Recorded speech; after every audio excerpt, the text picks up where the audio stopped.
Hey, salut à toi, j'espère que tu vas bien, moi de mon côté ça roule. Alors aujourd'hui on va parler de carte mémoire, mais avant de commencer je vais faire une petite parenthèse parce que j'ai deux trois petites choses à te dire. Comme tu le sais, la chaîne a changé de nom récemment, du coup l'ancienne page Facebook n'existe plus, car Facebook ne me permettait pas justement de la renommer pour basculer avec le nouveau nom de la chaîne. Donc du coup j'ai dû en recréer une.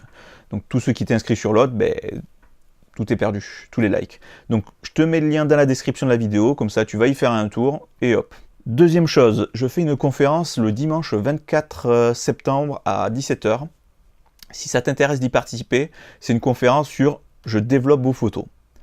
Pendant cette conférence, comme son nom l'indique, je vais développer vos photos. Je vais développer vos photos, et en plus, je vais donner mon avis. C'est-à-dire, tu vas m'envoyer une photo, moi je vais te dire ce que j'en pense par rapport à ton cadrage, ta composition, et ensuite je vais la développer, c'est-à-dire moi je vais te donner mon interprétation de ton image. Par exemple, toi tu l'auras cadré d'une certaine manière, moi je vais dire, ah ben j'aurais peut-être plutôt cadré comme ça, j'aurais fait un effet panoramique ou un format carré, etc. Et je vais développer un petit peu si tu m'envoies un fichier RAW. Alors, pour le nombre de photos, c'est simple, tu m'envoies 3 photos. Donc tu m'envoies 3 photos. Et je le répète, tu m'envoies que 3 photos, ok? Parce que la dernière fois, certaines personnes m'ont envoyé même plus de 10 photos. Donc c'était à télécharger, je te raconte pas, quand tu as plus de 10 photos en RAW, voilà, tu sais que tu as 200, 300, 400 mégas, rien que pour ça, quoi. Donc voilà, tu m'envoies 3 photos. Alors, de préférence en RAW. Si tu n'en as pas, je prends quand même du JPEG. Si tu sais pas ce que c'est, tu m'envoies simplement le format que tu as. T'inquiète pas, c'est pas grave. Donc si tu as suivi, si tu l'as vu, je te mets la petite annotation juste ici, j'avais fait, normalement la conférence qu'il faut savoir c'est que normalement elle est sur mon site internet, et là la dernière fois j'ai eu un petit souci technique, donc du coup ce que j'ai fait, j'ai filmé mon écran, et je l'ai balancé ensuite sur YouTube, pour que ce soit plus simple, pour que tout le monde y ait accès en même temps. Donc du coup, je te laisse aller voir, comme ça donnera un petit peu une idée de ce qu'on fait, etc. Mais là la différence qu'il va y avoir, c'est que la dernière fois j'étais tout seul. Parce que justement le live, le système ne fonctionnait pas sur mon interface, il y a eu un petit souci, enfin bref, un petit problème technique. Donc du coup, là ce sera vraiment sur mon site internet et ça sera vraiment direct. C'est-à-dire, je vais dire voilà, c'est la photo de Jean-Pierre que je vais développer. Donc Jean-Pierre, s'il est là dans la conférence, il pourra me répondre par mail, par le chat, pardon. Et en plus, ce que je vais faire, je vais essayer de vous faire intervenir au cours des modifications de vos photos. Donc si ça vous intéresse de participer en tant qu'auditeur, vous pouvez.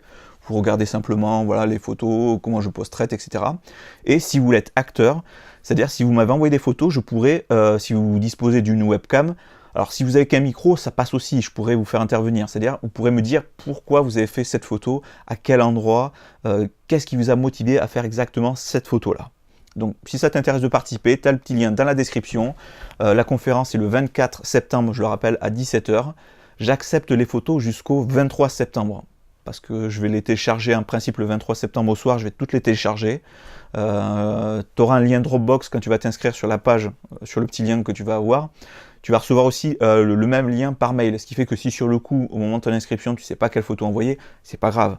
Tu as le petit mail, tu remplis, tu choisis tes photos tranquillement, tu prends ton temps, et ensuite tu peux me les envoyer. C'est dimanche 24 septembre à 17 h, donc si ça t'intéresse de participer, tu as le petit lien dans la description, tu vas t'inscrire, tu m'envoies tes photos, et on va les développer ensemble. Ensuite, une autre conférence que je vais faire, là c'est ce week-end par contre, c'est dimanche 17 à 17 h, pour en fait le lancement de ma formation. Parce que ce qu'il faut savoir, si tu découvres un peu la chaîne, je suis en train de développer une formation complète justement pour les gens qui souhaitent faire de la photographie, qui veulent débuter. Mais je ne fais pas juste une formation dans laquelle tu apprends simplement les réglages de ton appareil photo. Je vais un petit peu plus loin que ça. On va partir sur des bases du flash, on va faire aussi de l'introduction à la photo de portrait, paysage, macrophotographie et photo animalière. Donc, tu vois, je fais un truc un petit peu plus pointu que certaines personnes font. En principe, la plupart du temps, les gens t'expliquent juste les bases du cadrage, de la composition, de servir ton appareil photo et puis basta. Moi, je vais vraiment pousser le truc un petit peu plus loin, quoi. Donc, pendant la conférence, justement, je vais t'expliquer un petit peu ce que je vais mettre en place dans la formation, quelles sont les raisons qui pourraient éventuellement te pousser à la rejoindre, etc. Donc, on va parler un petit peu de ça. Mais bon, voilà, je ne veux pas trop faire de pub pour ce truc-là. Voilà, si ça vous intéresse, pareil, vous avez le lien dans la description. Et puis voilà. Bon, maintenant, on va attaquer la vidéo. Donc, aujourd'hui, on va parler de carte SD. Car il faut savoir que moi, j'ai un petit souci avec la mienne. Alors, elle marche très bien. Le seul problème, c'est juste qu'elle est un petit peu abîmée. Donc, du coup, quand j'essaye de l'insérer dans mon réflexe, tu vois, hop, déjà, je galère un peu au départ, et là, tu vois, ça passe pas bien. Et je suis obligé de jouer un petit peu pour arriver à la passer, et hop, et là, elle fonctionne. Et du coup, tu vois, continuer à faire ce genre de conneries, à insérer les cartes, les enlever, les insérer à chaque fois, c'est un coup à flinguer ton réflexe. Tu as deux possibilités. Soit ta carte risque d'être bloquée à l'intérieur, donc là, il faut la démonter, et c'est hors garantie dans un SAV, ou pire, ça c'est vraiment le pire, tu mets ta carte, et il y a un morceau qui se casse, et si tu veux, la connexion qui se fait avec ta carte mémoire, tu vois, là, tu as des petites lamelles. En fait, c'est un petit crochet qui, quand tu l'insères, clac, va se clipser. Un peu, je sais pas si tu as des gamins ou si toi, tu es jeune et que tu as éventuellement une console Nintendo DS. Je sais pas si tu regardes à l'intérieur, ça te fait des petites lamelles et c'est ça qui fait contact avec ce genre de petites cartes. Et ça, si tu les tords ou si tu les casses, c'est fini. À part si tu es MacGyver et que tu démontes le truc, mais là, à partir du jour où tu as réussi à réparer, tu mets ta carte mémoire, il faudra plus jamais l'enlever, quoi. Bon, faut dire que je fais énormément de photos, tu vois, ben, cette carte, elle doit avoir... ouais, elle doit bien avoir 4 ans, je pense. Elle doit bien avoir 4 ans. Donc c'est vrai que 4 ans, c'est quand même vachement bien pour une carte mémoire, parce qu'en général, la plupart du temps, soit tu les perds, soit tu marches dessus. Moi, si. Il y en a certains qui marchent dessus, quoi. Ça arrive. Et donc du coup, voilà. Et moi, je recommande vraiment de ne pas enlever sa carte mémoire de son appareil photo. Pour plusieurs raisons. Déjà d'une, ça t'évite de la flinguer. Deux, les câbles USB, c'est pas fait pour les chiens. Moi d'ailleurs, je l'utilise jamais, mais il faut vraiment que je l'utilise. Parce que du coup, c'est plus pratique, tu as ton appareil photo. Moi, j'ai des câbles, tu vois, un peu comme j'ai pour mon micro qui est juste ici, j'ai des câbles qui font 3 mètres, j'ai des câbles qui font 1,50 m. Donc ce qui fait que si tu as la place de tirer un câble, tu le mets, tu clipses ton appareil photo dessus et tu synchronises quoi directement. L'avantage aussi qu'il va y avoir avec ton câble USB, c'est que justement, tu peux faire de la photo j'allais dire en instantané. En piloté, c'est-à-dire en fait avec ton logiciel soit Lightroom, soit éventuellement avec le logiciel propriétaire. Donc si tu as un Canon, il y a des logiciels spécifiques qui te permettent justement de gérer totalement une prise de vue à partir de ton Canon, ou Nikon, Pentax, etc. Alors c'est vrai que je parle beaucoup de Canon et de Nikon en principe, c'est parce que c'est les marques les plus vendues. J'ai rien contre Pentax, Panasonic, etc. Sachant que Panasonic fait des super réflexes, ils sont en train de vraiment développer leur gamme, mais surtout pour s'orienter sur la vidéo, parce qu'ils proposent des formats 4K, etc. Enfin bref, petite parenthèse. Voilà, en général, quand je parle Canon et Nikon, c'est parce que c'est les marques les plus connues, quoi. C'est surtout les plus vendues. J'ai pas d'a priori, moi, tu sais, moi, c'est l'appareil photo, c'est juste un moyen. C'est la fin, c'est l'œil, c'est ton cadrage, ta composition, quoi. Enfin bref, donc tout ça pour revenir au boîtier, donc pour dire que le mieux, c'est vraiment d'utiliser un câble USB. Ça t'évitera vraiment des soucis.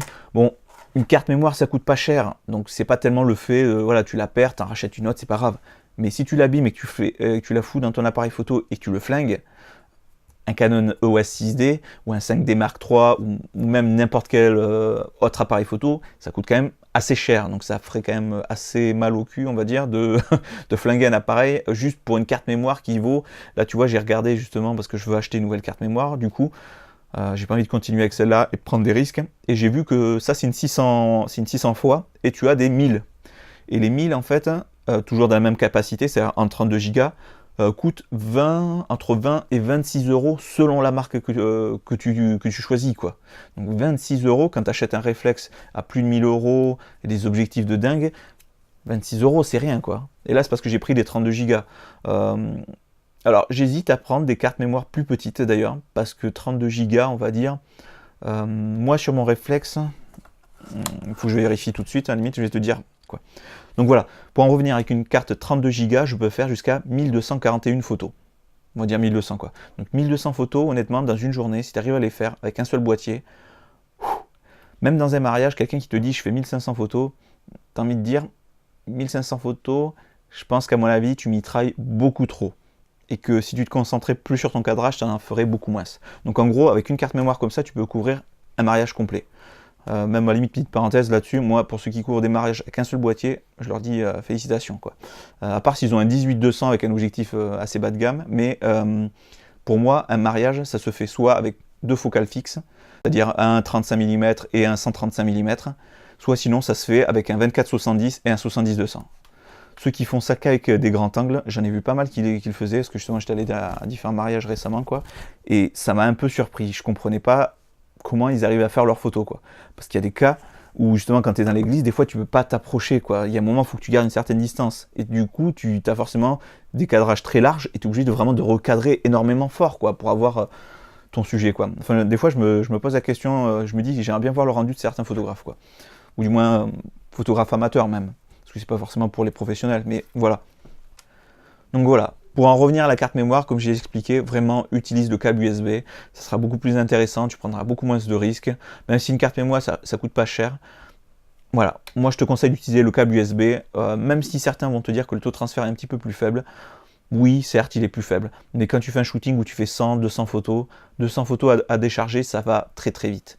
En comparaison, c'est sûr, si tu fais un mariage où tu as 1500 photos sur ta carte mémoire, oui, ça va être plus long. Donc voilà, bon, moi sur ce, je vais vous laisser, parce que la vidéo part un peu en cacahuète. Je parle un peu dans tous les sens, et voilà. Donc si tu as des questions sur la technique, sur la prise de vue, sur l'achat de matériel, etc., tu mets ta question dans la description de la vidéo, et je te répondrai au cours d'une prochaine vidéo. Bon, moi sur ce, je vous laisse, portez-vous bien, sortez et faites des photos. Et on se dit à demain.